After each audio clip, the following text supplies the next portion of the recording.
Hello everyone, आज हम देखने वाले हैं और एक story that is home alone. Home alone यानी घर पे अकेले। अलोन का मतलब होता है अकेला, अकेले, अकेले, इस तरीके से जिस सेंस में यूज़ हो। लड़की के लिए अकेली हम बोलेंगे हिंदी में। अलोन का मतलब अकेला ही समझ के चलिए। यहाँ पे जैसा यहाँ पे सेंटेंस आएगा जिसके लिए आता है हम वैसा उसके लिए यूज़ करते हैं।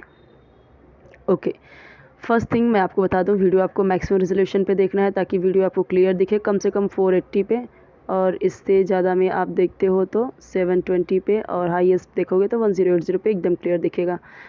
वैसे वो आपको 480 पे भी एकदम क्लियर दिखा, 360 पे भी। चलिए देखते हैं। हम यहाँ पे जो इंग्लिश सीखने के लिए जो मेन चीज़ें होती हैं, जैसे रीडिंग, प्रॉपर प्रोनाउंसिएशन, एक एक वर्ड का मीनिंग, क्योंकि हमें कई सारे वर्ड्स आते भी हैं, हम बोलना चाहते हैं बट वर्ड्स तो आते हैं बट हम उनको फ्रेम नहीं कर पाते, तो सेंटेंस कैसे बनाएं वो चीज़ें भी हम यहाँ पे देखने वाले हैं, समझेंगे थोड़ा थोड़ा करके।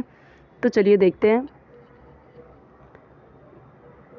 वन डे, एक दिन, मिस्टर एंड मिसेस, इसको कैसे बोलते हैं? Mister and Mrs. आपको भी अगर लिखना है तो अपने नाम के आगे पूरा मिस्टर लिखने की ज़रूरत नहीं है, हम इसी तरीके से लिखते हैं मिस्टर, शॉर्ट फॉर्म मिस्टर का यानी श्रीमान, एंड और मिसेस यानी श्रीमती हिंदी में। डेविड वेंट आउट यानी निकले या गए। वेंट आउट का मतलब निकले या गए। टू अटेंड शामिल होने यानी अटेंड करने। एक चीज़ ध्यान देना है कि ज़्यादातर हमको आता है इंग्लिश के वर्ड्स, हमको पता होता है बट हम उनको हिंदी में बोलते हैं, तो हिंदी में ना बोल के, अब जैसे हमको पता चल गया कि शामिल होने का मतलब या वहाँ पे जाने का मतलब होता है अटेंड करना, तो हम उसको अटेंड ही बोलेंगे। ठीक है, जितना ज़्यादा हम हो सकता है अपने लैंग्वेज में इंग्लिश वर्ड का यूज़ करेंगे। हमें इंग्लिश सीखना है, उसके लिए मैं बोल रही हूँ। ठीक है, ओके। तो जो चीज़ हमें सीखना है, हमें ज़्यादा से ज़्यादा उसकी प्रैक्टिस करनी होती है। वेंट आउट निकले, टू अटेंड यानी अटेंड करने के लिए, अ वेडिंग शादी, एक शादी। सो एक शादी में शामिल होने के लिए एक दिन मिस्टर एंड मिसेस डेविड गए। ठीक है, मिस्टर एंड मिसेस डेविड एक दिन शादी में अटेंड होने के लिए निकले या गए। देयर टू सन्स, उनके दो बेटे। अब सेंटेंस देखिए यहाँ पे कि काफ़ी बड़ा है, यहाँ से लेके यहाँ तक है, ये रहा। तो हम कैसे देखेंगे? देयर टू सन्स, देयर क्यों यूज़ हुआ है? क्योंकि हम यहाँ पे दो लोगों की बात करते हुए चल रहे हैं और इनके ही बारे में बात कर रहे हैं, मिस्टर एंड मिसेस डेविड के बारे में। तो जब एक से दो लोग आ जाते हैं तो हम उनको इसी तरीके से यूज़ करते हैं, दे। ठीक है, दे यानी वे, और उनकी बात करें ना, उनके यानी उनका पोजीशन दिखा रहे हैं कि उनके दो बेटे हैं, तो हम यूज़ करेंगे देयर। उनके दो बेटे हैं, टू सन्स। ओके, सन्स, सन यानी बेटा, और एस लग गया तो एक से ज़्यादा, और यहाँ पे तो यूज़ हुआ ही है दो, तो दो बेटे हैं, जैक एंड टॉम, ये नाम है उनके। Were all alone in the house. Were यानी थे, ऑल अलोन यानी एकदम अकेले। ऑल अलोन का मतलब एकदम अकेले, इन द हाउस घर में, यानी कोई नहीं था उनके अलावा। सो उनके दो बेटे थे, जैक एंड टॉम, एकदम अकेले वे घर में थे। एट मिडनाइट, आधी रात को या आधी रात में। द डोर बेल रैंग, अब ये डूअर नहीं है, जैसे हम देखते हैं पुअर होता है तो उसको पढ़ के हम पुअर के हिसाब से डोर पढ़ते हैं, या अगर मैंने इसको डोर पढ़ दिया तो पुअर को आपको पोर नहीं पढ़ना है, पुअर ही पढ़ना है। So the door bell rang, rang यानी बजा।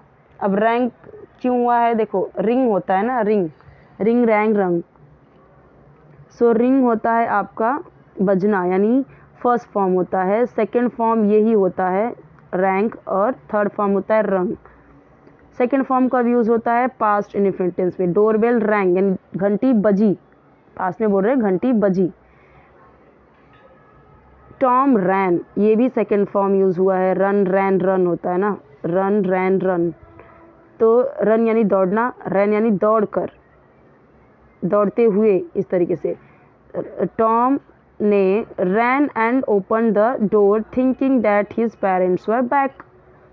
So Tom ran and opened the door thinking that his parents were back. इसका मतलब क्या हुआ? टॉम ने टॉम दौड़ा और खोला, ये दौड़ कर मत लिखिए, दौड़ा, दौड़ा, ठीक है, दौड़ा यानी भागा, और ओपन्ड यानी खोला, द डोर दरवाज़ा, थिंकिंग सोच कर या सोचते हुए, दैट कि हिज पेरेंट्स, उसके माता पिता वर बैक, वापस आ गए हैं।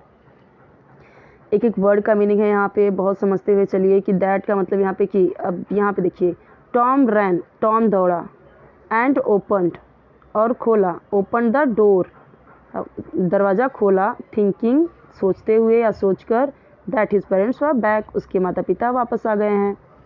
But there he found a stranger standing at the door, लेकिन अब यहाँ पे एक सब्जेक्ट है ऑलरेडी, फिर भी यहाँ पे देयर यूज़ हुआ है। इसका मतलब यहाँ पे वहाँ में यूज़ होगा। जब सब्जेक्ट नहीं रहता तब हम एक देयर का यूज़ करते हैं तो हम उसका कुछ मीनिंग नहीं निकालते, वहाँ पे वहाँ यहाँ कुछ मीनिंग नहीं निकालते। लेकिन यहाँ पे ऑलरेडी सब्जेक्ट है और देयर का यूज़ हुआ है, दैट मीन्स कि वहाँ के लिए यूज़ कर रहे हैं। But there he found a stranger standing at the door, but वहाँ उसे मिला एक स्ट्रेंजर यानी अजनबी, स्टैंडिंग यानी खड़ा हुआ, एट द डोर, दरवाजे पर, वहाँ उससे दरवाजे पे खड़ा हुआ अजनबी व्यक्ति मिला। Actually he was a burglar, ठीक है। सो इसका मतलब क्या होता है, चोर, लुटेरा, ओके। सो वो क्या था, he was a burglar, burglar का मतलब क्या होता है, चोर।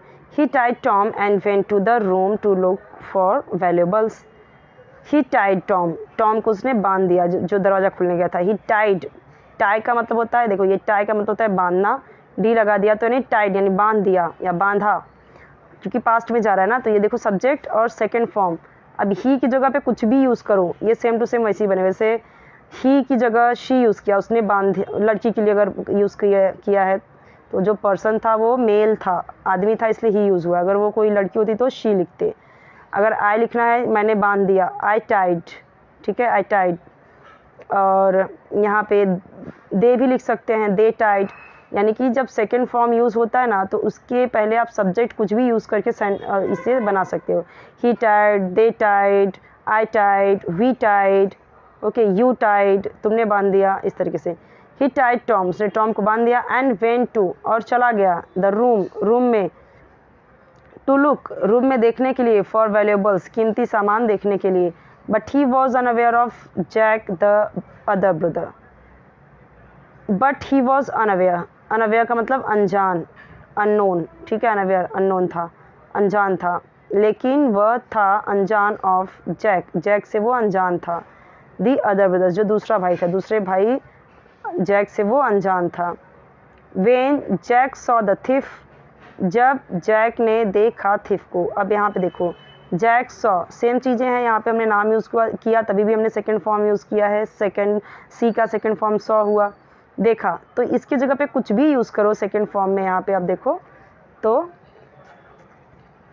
सब्जेक्ट कोई भी हो सकता है सेकंड फॉर्म, यही चीज़ नोटिस करना कि सेकंड फॉर्म के पहले हम कोई भी सब्जेक्ट लगा देते हैं, कुछ भी फ़र्क नहीं पड़ता। जैसे वॉज वेयर के पहले सब्जेक्ट हम सोच समझ के लगाते हैं कि आई, ही, शी, इट के साथ वॉज, यू, वी, दे, और प्लूरल के साथ वेयर, लेकिन यहाँ पे ऐसा कुछ नहीं है। सेकंड फॉर्म के पहले हम कोई भी सब्जेक्ट यूज़ कर सकते हैं पास्ट की बात बताने के लिए।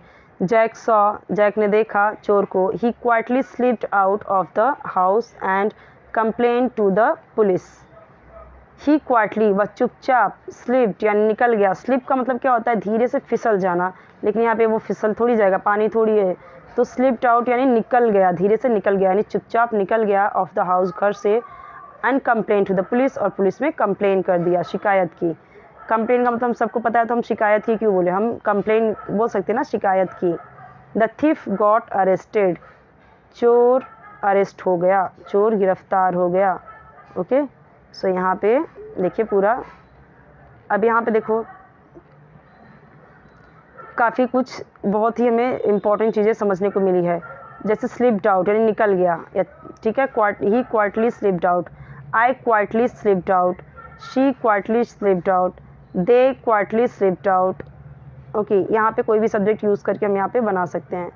एंड कंप्लेंट, कंप्लेन यानी शिकायत की या शिकायत किया, तो ये पास्ट में ही जाएगा ना, कंप्लेन यानी शिकायत करना, बट पास्ट में बोल रहे हैं कि उसने शिकायत किया, शिकायत की, तो कंप्लेंट, ओके।